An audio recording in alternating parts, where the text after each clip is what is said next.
International football legend Pele has died at the age of 82 after battling cancer and cardiac problems the past year.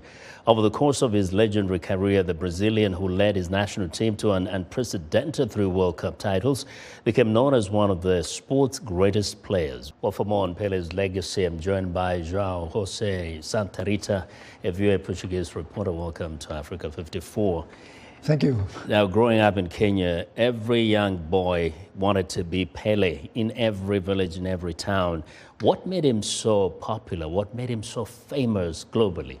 Well, I think there's 2 aspects to it. There's this aspect of the game, and as you saw there, he was the only player who won 3 World Cups, 58, 62, and 70.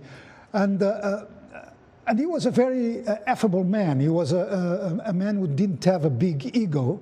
And he became a sort of, in Brazil first, he became a symbol of national unity. Football is a religion almost in Brazil. And here was a man who came from an extreme poor background.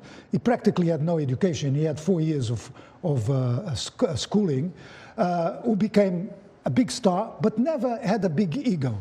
He became a symbol of Brazil's power in soccer. And this was an image of national unity that still is today. Worldwide, the same thing. Here is a man of a poor background who's an incredible athlete and rises to the top of fame, and yet he's always an affable man who talks to you, and he goes around as an ambassador to football.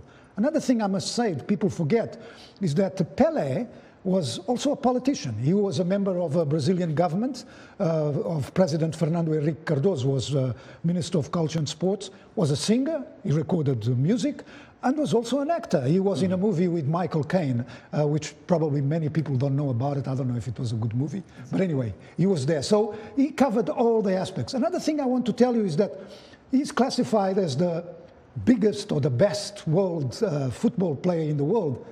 You know, he never won the Ballon d'Or, the golden ball.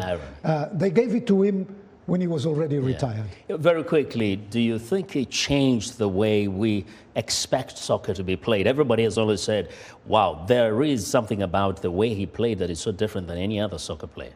Yeah, I think he brought 2 things. He brought skill, but Pele was also a man of incredible physical power. It was difficult to take the ball away from him.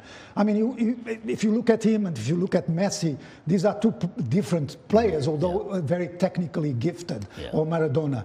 But Pele, he brought he made, and that's where the Brazilians get the name, o jogo bonito, the beautiful game. He brought that technicality and the power at the same time. So he really introduced something new to football.